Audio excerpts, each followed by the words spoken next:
Ύστερα από δεκαετίες πολέμου, ταραχών και ένα αποτυχημένο μοντέλο σοσιαλισμού που άφησε πίσω του χιλιάδες νεκρούς και μια χώρα κατεστραμμένη, η Καμπότζη επέστρεψε στον παγκόσμιο χάρτη. Και να σκεφτεί κανείς ότι κάποτε ήταν η πολιτιστική πρωτεύουσα της Νοτιοανατολικής Ασίας. Η κατάληψη της χώρας από τους Ερυθρούς Χμέρ βύθισε την Καμπότζη για 4 χρόνια στην απομόνωση και τον τρόμο. Ακολούθησε ο πόλεμος με το Βιετνάμ και άλλα 10 χρόνια ανταρτοπόλεμου, πάντα με την ανάμειξη του Βιετνάμ, γεγονός που κρατά τη χώρα ακόμη και σήμερα σε ένα ιδιότυπο καθεστώς ομηρίας, αφού δεν μπορεί να εκμεταλλευτεί τους βασικούς της οικονομικούς πόρους, το υπέδαφος και το Άγκορ Βάτ, το μεγαλύτερο θρησκευτικό μνημείο στον κόσμο και το σημαντικότερο ίσως αρχαιολογικό τόπο της Ασίας. Η ειρήνη αποκαταστάθηκε στη χώρα το 1999, ωστόσο η ασφάλεια είναι ακόμη ζητούμενο, αφού 6 εκατομμύρια ανάρκες από μινάρια του πολέμου αφήνουν πίσω τους καθημερινά κατά μέσο όρο 2 θύματα, ανάμεσά τους πάρα πολλά παιδιά. Και μέσα σε όλα αυτά ένας λαός που υπέμενε και υπομένει τη φτώχεια και την παντελή έλλειψη υποδομών, αλλά που κατόρθωσε μέσα σε όλες τις αντιξοότητες να κρατήσει την ευγένεια και το χαμόγελό του. But I'm not the only one. I hope someday you'll join us and the world will be one. Ο συνοριακός σταθμός του Ποϊπέτ είναι ένα τρελοκομείο.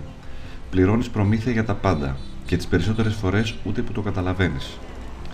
Ακόμη και μόνος του να ταξιδέψει κανείς, είναι πολύ δύσκολο να αποφύγει τους επαγγελματίες εντός εισαγωγικών των συνόρων που θα σπεύσουν να τον εξυπηρετήσουν με το αζημίωτο φυσικά, αφού απλά δεν υπάρχει άλλος τρόπος να φτάσει στον προορισμό σου.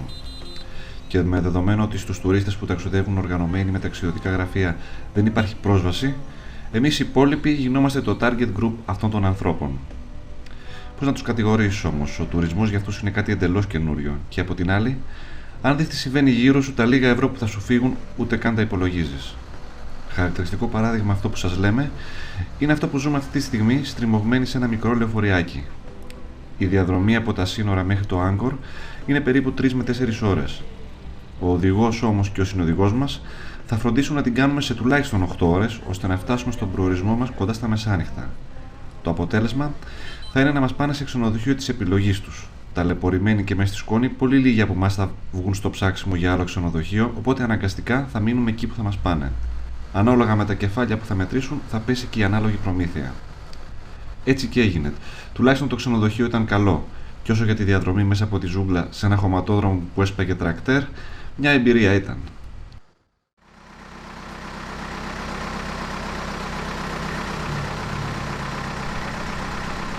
Το ταξίδι μας συνεχίζεται με όχι πάντα τις καλύτερες των συνθηκών. Σε κάποιο σημείο μένουμε και από βενζίνη. Το να βάλεις καύσιμα στην Καμπότζη είναι κάτι θεωρητικά απλό. Θεωρητικά πάντα μπορεί να το κάνει οποιοσδήποτε, αρκεί να έχει μερικά μπιτόνια και μια ζυγαριά. Όσο για την τιμή, εξαρτάται από τη διαπραγμάτευση. Το θετικό είναι ότι δεν πρόκειται να σε κλέψει ο βενζινάς, αφού η ζυγαριά δεν κάνει ποτέ λάθος, ή σχεδόν ποτέ. Με αυτές και άλλες εξωτικές και περίεργες για το δυτικό τρόπο ζωής μας εικόνες, συνεχίζουμε το ταξίδι μας για το Siem Reap, κοντά στο Άγκορ. Ο δρόμος είναι μακρύς και θα φτάσουμε περασμένα μεσάνυχτα. Και την επόμενη μας περιμένει ένα από τα σημαντικότερα μνημεία στον κόσμο, το Άγκορ Βάτ.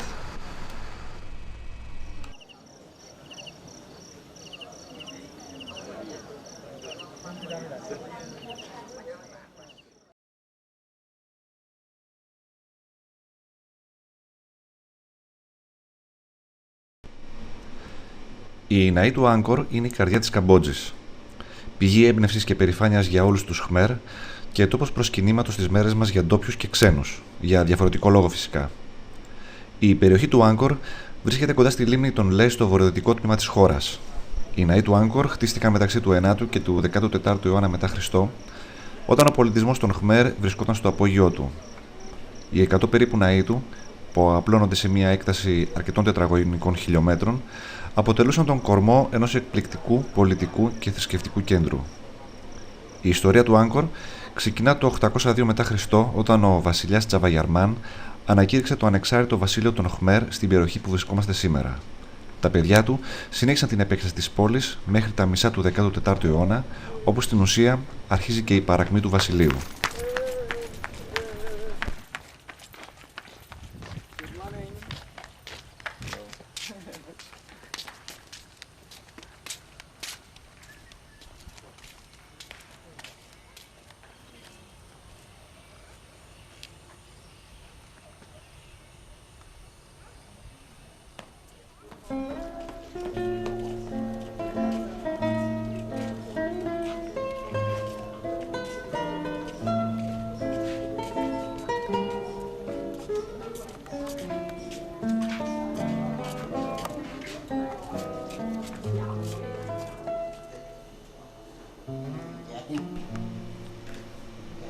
Η επίσημη θρησκεία μέχρι τότε ήταν ο Βουδισμός.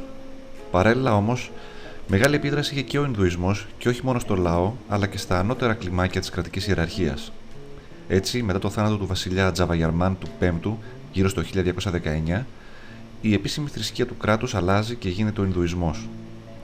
Πολλά βουδιστικά μνημεία της εποχής καταστράφηκαν από το θρησκευτικό φανατισμό και στοιχεία της Ινδουιστικής θρησκείας άρχισαν να ενσωματώνονται στα ήδη υπάρχοντα μνημεία.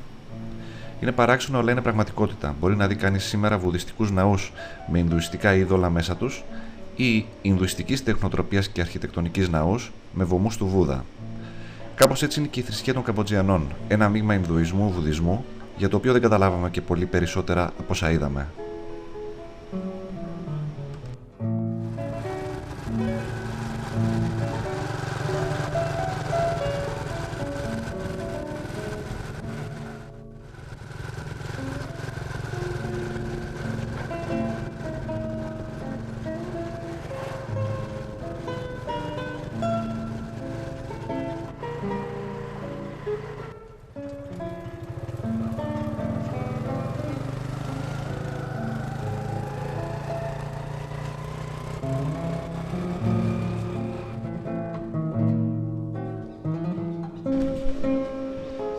Με την παρακμή του πολιτισμού των Χμέρ, το Άγκορ ξεχάστηκε και σιγά σιγά θαύτηκε κάτω από τη ζούγκλα.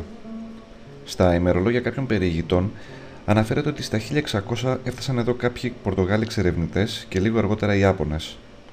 Για το δυτικό κόσμο όμως, το Άγκορ ανακαλύφθηκε ξανά από τον Γάλλο εξερευνητή Ανρί Μουό το 1860. Ακολούθησαν και άλλοι πολλοί μετά από αυτόν, αφού ξαφνικά η Καμπότζη απέκτησε μεγάλο αρχαιολογικό ενδιαφέρον και σταδιακά φτάσαμε στις μέρες μας, όπου τα μνημεία έχουν παραδοθεί στην παγκόσμια πολιτιστική κληρονομιά.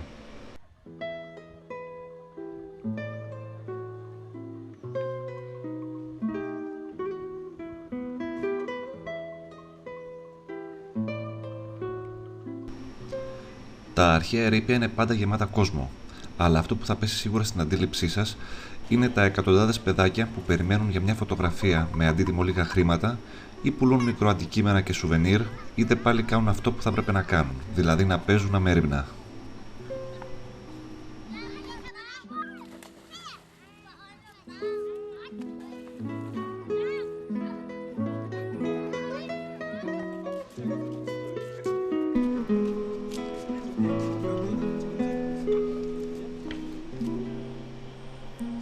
Ο 20ος αιώνας δεν ήταν ό,τι καλύτερο για την περιοχή.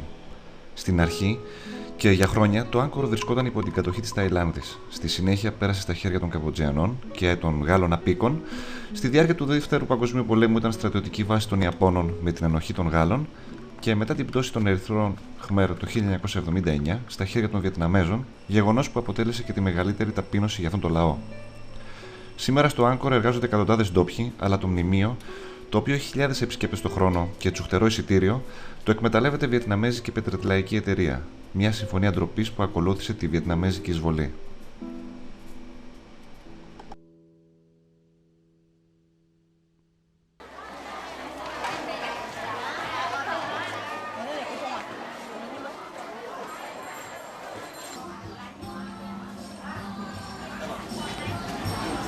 Παραπέμπουμε τα πολεμοφόδια μας και πάμε στην αγορά.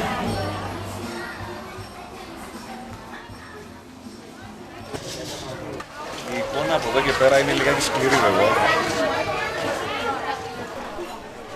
Οι αγορές στην Καμπότζη είναι ένα αξιοθέατο από μόνες τους. Τρόφιμα, σουβενίρ, ρούχα, χρυσαφικά, έργα λαϊκής τέχνης, ό,τι ζητήσεις και σε πολύ καλές τιμές για το ισχυρό ευρώ μας. Αν πρόκειται να ψωνίσετε κάτι, που σίγουρα θα ψωνίσετε, είναι προτιμότερο να το πάρετε από τους πλανόδιους στο Anchor. Οι τιμές δεν έχουν καμία διαφορά και είναι προτιμότερο να βοηθήσετε τους λιγότερο προνομιούχους. Μόνο μην αγοράσετε τίποτα το οποίο ο πολιτής θα σας πει ότι είναι από το Anchor. Είτε είναι αυθεντικό είτε όχι, το μόνο που θα κάνετε είναι να ενθαρρύνετε τους αρχαιοκάπηλους.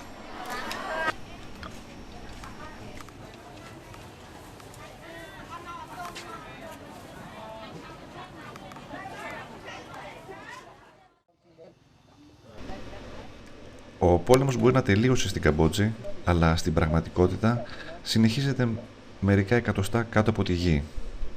Σήμερα, στη χώρα υπάρχουν θαμμένες από την εποχή του πολέμου περίπου 6 εκατομμύρια ανάρκες. 40.000 περίπου Καμποτζιανοί είναι σήμερα τα θύματα αυτού του εφιάλτη, περίπου 1 στους 275 κατοίκους, ποσοστό που θεωρείται το υψηλότερο στον κόσμο, και 27.000 από αυτούς βρίσκονται στην επαρχία του Siem Reap, μια περιοχή που έχει περίπου το μέγεθος της Πελοποννήσου. Στο Siem Reap ζει ένας πρώην Ερυθρός Χμέρ και κατόπιν στρατιώτης με το Βιετναμέζικο στρατό και τους Κιανόκρανους του ΟΗΕ. Το όνομά του είναι Άκυρα και η δράση του έχει ξεπεράσει τα σύνορα της χώρας.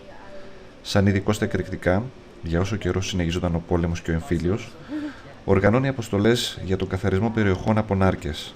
Αλλά πέρα από αυτό, έχει πάρει και υπό την προστασία του πολλά παιδιά που είτε έμειναν ορφανά γιατί οι γονείς τους σκοτώθηκαν από νάρκες, είτε τα ίδια έπεσαν θύματα και έμειναν ανάπηρα. Όλα τα παιδιά φιλοξενούνται στο σπίτι του, ένα χώρο που κάθε άλλο θυμίζει σπίτι, το οποίο το έχει μετατρέψει σε μουσείο με τη βοήθεια ευαισθητοποιημένων ξένων που είδαν από κοντά την κατάσταση και τις προσπάθειές του. Στο σπίτι του μένουν σήμερα 25 παιδιά, τα οποία συντηρούνται από δωρεές τουριστών και απλών ανθρώπων από όλο τον κόσμο.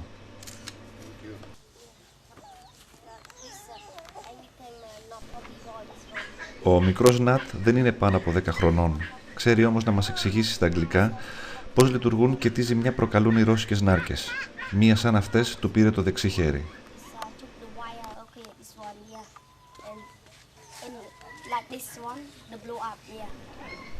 Κάθε μέρα που περνά υπάρχουν και 2 νέα θύματα, στην πλειοψηφία τους παιδιά που παίζουν ανέμαλα στα χωράφια, ακόμη και δίπλα από δρόμους ή σε μέρη που μέχρι σήμερα δεν έχουν καθαριστεί από το στρατό. Και είναι σαφώς μικρότερος ο αριθμός σε σχέση με μια δεκαετία πίσω, όπου είχαμε μέχρι και 10 θύματα την ημέρα. Για να δώσουμε μια ιδέα του πόσο πολύπλοκο είναι το πρόβλημα, αρκεί να πούμε ότι οι περιοχές που έχουν καθαριστεί και θεωρούνται ασφαλείς κατά την περίοδο που δεν υπάρχουν βροχές, όταν ξεκινούν οι μουσώνες και οι πλημμύρες, οι νάρκες μετακινούνται κάνοντας τις ίδιες περιοχές και πάλι ναρκοπαίδια. Όπως θα αποκαλύψει ο Άκυρα, πριν από 2 χρόνια βρήκα 17 νάρκες σε απόσταση περίπου 1 χιλιόμετρο από το σπίτι μου. Και φανταστείτε ότι στην περιοχή βρίσκεται το Anchor, που συγκεντρώνει χιλιάδες τουρίστες κάθε χρόνο.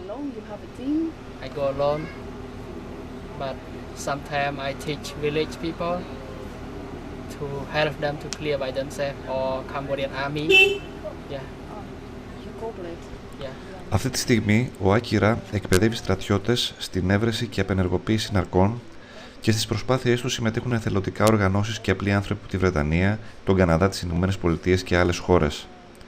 Σήμερα, ειδικές ομάδες ναρκοθυρίας μπορούν να ανιχνεύσουν και να απενεργοποιήσουν μία νάρκη κάθε 3 ώρες περίπου, με κόστος από 300 έως $1.000.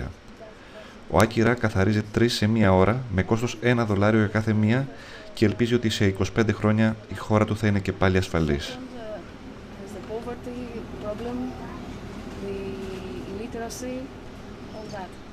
Όπως θα μας πει ο Άκυρα, πέρα από το κόστος σε ανθρώπινες ζωές, υπάρχει και το οικονομικό κόστος της όλης υπόθεσης, αφού έχει υπολογιστεί ότι για την αποκατάσταση κάθε θύματος που έχει χάσει κάποιο μέλος του σώματός του, το κόστος είναι περίπου $3.000. Αν το πολλαπλασιάσουμε αυτό με τα 40.000 που είναι τα θύματα, φτάνουμε στα $120 εκατομμύρια, ποσό που είναι αδύνατο να διαθέσει η Καμπότζη αυτή τη στιγμή. Το τίμημα αυξάνεται αν προσθεθεί σε αυτό η ζημιά στην κτηνοτροφία, στον τουρισμό, μιας και ολόκληρες περιοχές είναι απροσπέλαστες, και στην αγροτική οικονομία, αφού το μεγαλύτερο μέρος των χωραφιών είναι ναρκοθετημένα.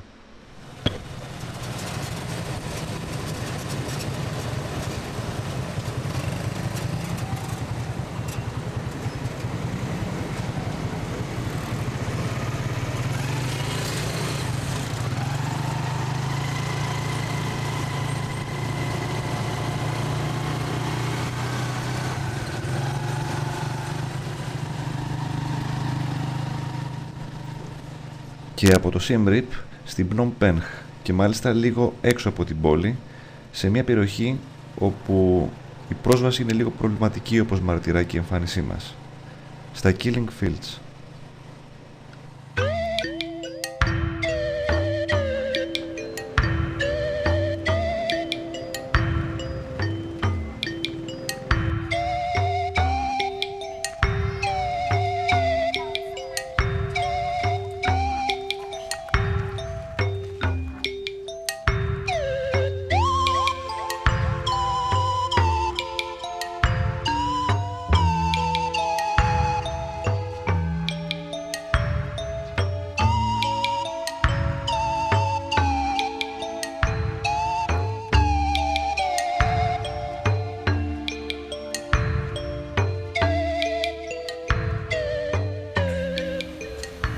Η περιοχή της Ongkeng, γνωστή και ως Killing Fields, βρίσκεται 17 χιλιόμετρα έξω από την Phnom Penh.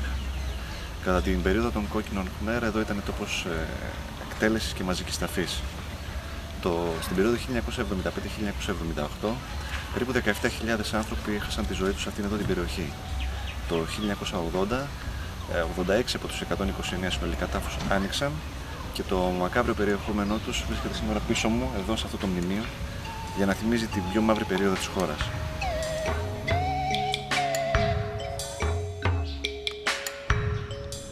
Η Phnom Penh έπεσε στα χέρια των Ερυθρών Khmer λίγους μήνες πριν η Σαϊγκόν πέσει στα χέρια των Βιετ Κονγκ.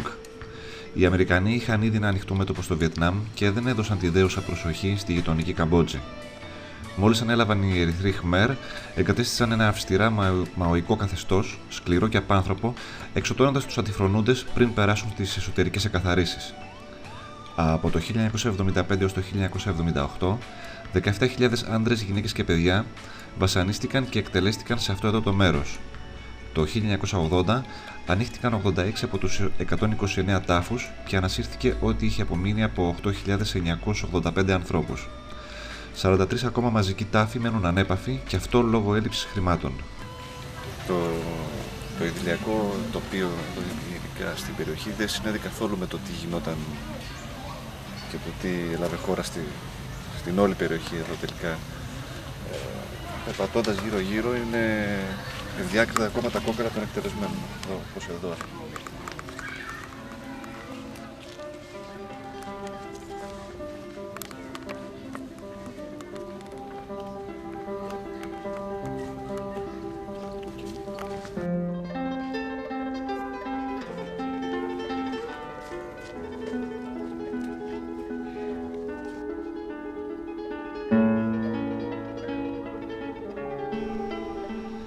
Οι περισσότεροι από τους εκτελεσθέντες μεταφέρθηκαν εδώ από το στρατόπεδο S21, κάτι σαν τη δική μας ασφάλεια της οδού Μπουλίνας επί Χούντας, και εκτελέστηκαν με ρόπαλα για οικονομία στις σφαίρες.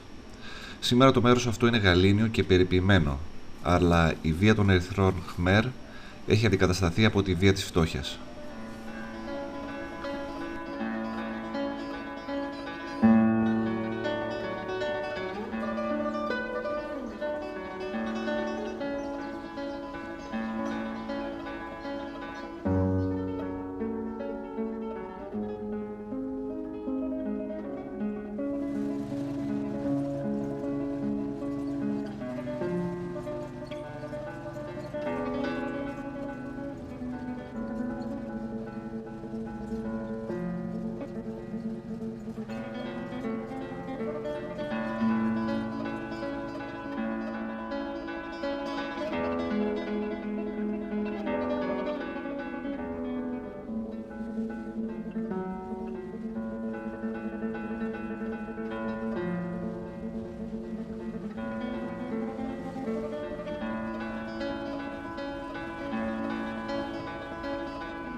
Το 1975 το σχολείο του Ολσβάι μετατράπηκε από τις υπηρεσίες ασφαλείας του Πολ Πότ σε φυλακή που έμεινε στην ιστορία ως Security Prison 21 ή αλλιώς S21.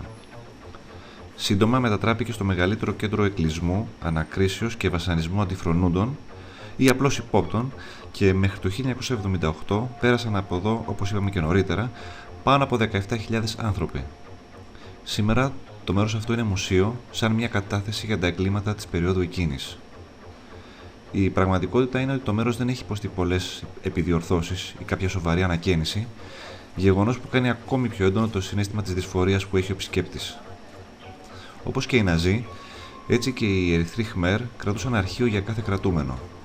Κάθε φυλακισμένος φωτογραφίζονταν πριν εκτελεστεί, πολλές φορές και πριν και μετά τον βασανισμό, και οι φωτογραφίες που γεμίζουν τις αίθουσες το αποδεικνύουν. Στο κάτω μέρος της κάθε φωτογραφίας σημειώνονταν η ακριβής ημερομηνία της εκτέλεσης. Από το αναλυτικό αρχείο μπορεί κανείς να μάθει την προσωπική ιστορία πολλών κρατουμένων και ένας οδηγός ευχαρίστως θα σας διηγηθεί πολλές από αυτές. Κρατούμενοι σε αυτές τις φυλακές υπήρξαν και πολλά μέλη του ίδιου καθεστώτος από τη στιγμή που άρχισε η εσωκομματική σύγκρουση. Το 1977 υπολογίζεται ότι έχαναν τη ζωή τους εδώ πέρα περίπου 100 άνθρωποι την ημέρα. Όταν το 1979 ο στρατός του Βιετνάμ με την υποστήριξη της Καμποτζιανής πρώτου πολέμου κυβέρνησης μπήκε στην Πνομ Πενχ, βρήκε μόλις 7 ζωντανούς κρατούμενους στο S21. Άλλοι 14 είχαν βασανιστεί μέχρι θανάτου λίγο πριν οι κόκκινοι Khmer εγκαταλείψουν την πόλη.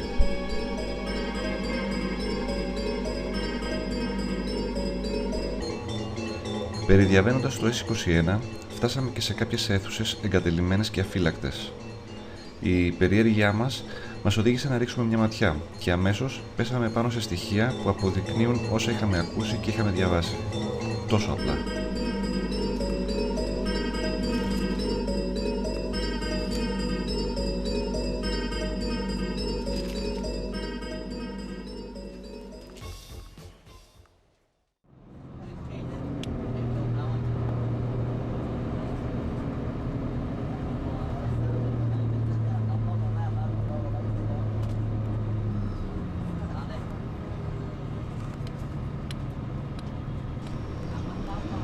Η Πνομ Πενχ με την πρώτη ματιά δείχνει μια πόλη επικίνδυνη. Η πραγματικότητα όμως είναι τελείως διαφορετική. Δεν αντιμετωπίσαμε κανένα κίνδυνο και ούτε αντιληφθήκαμε κάτι περίεργο ακόμα και το βράδυ περπατώντας σε περιοχές μακριά από το κέντρο. Από ό,τι πληροφορίες πήραμε, το χειρότερο που μπορεί να σου συμβεί είναι να πέσει σε κανένα πορτοφολά. Οι περισσότεροι επισκέπτες δεν μένουν πολύ στην Πνομ Πενχ. Αφού δουν τα θλιβερά αξιοθέατα, φεύγουν για το Siem Reap ή για τις ζούγκλες του βορρά. Και αυτό είναι κρίμα γιατί η πόλη είναι ιδανική για χαλάρωση, βόλτες, αγορές και γνωριμία με ενδιαφέροντες ανθρώπους. Όπως και το Siem Reap, έτσι και η Πνομ Πενχ έχει τις κλειστές αγορές της. Εδώ βρισκόμαστε στη ρώσικη αγορά, που είναι και το καλύτερο μέρος για αγορές.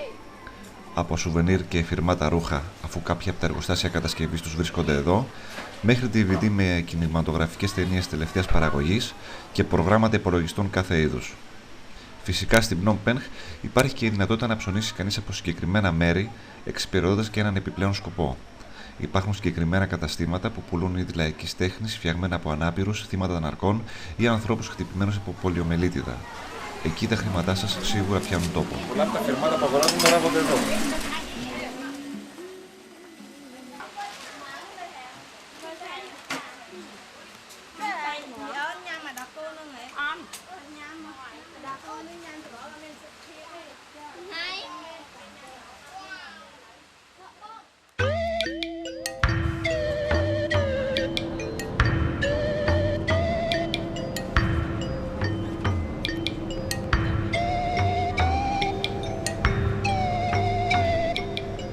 Μέχρι σήμερα, η Καμπότζη παρέμεινε μια χαοτική και γενικά δύσκολη χώρα για να ζήσει και να εργαστεί κάποιος.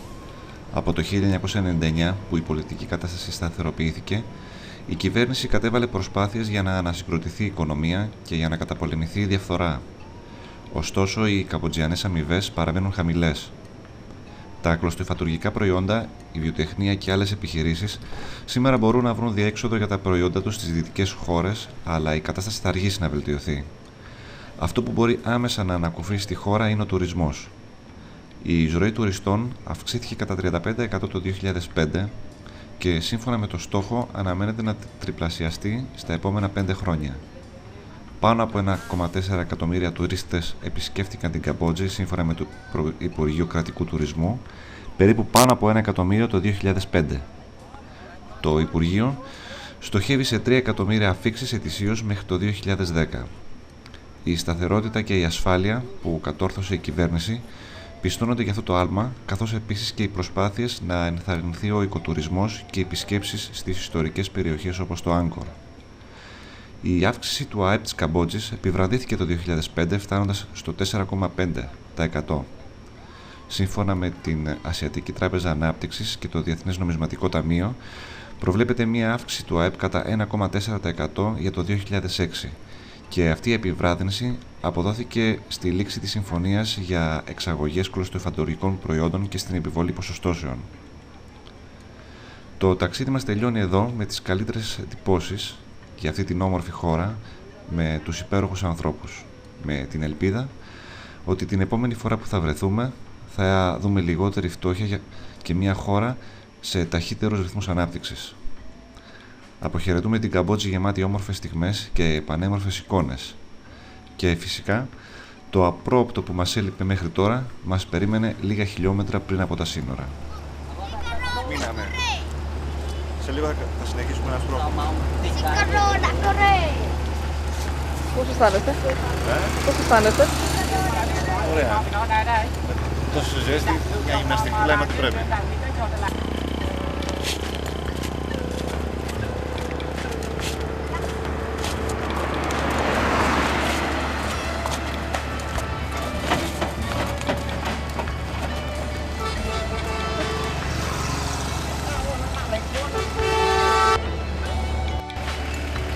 Πάρει πότε μπρος γράψει.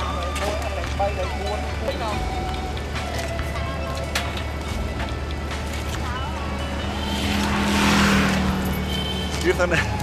Από εδώ και πέρα θα συνεχίσουμε με ποδήλατο.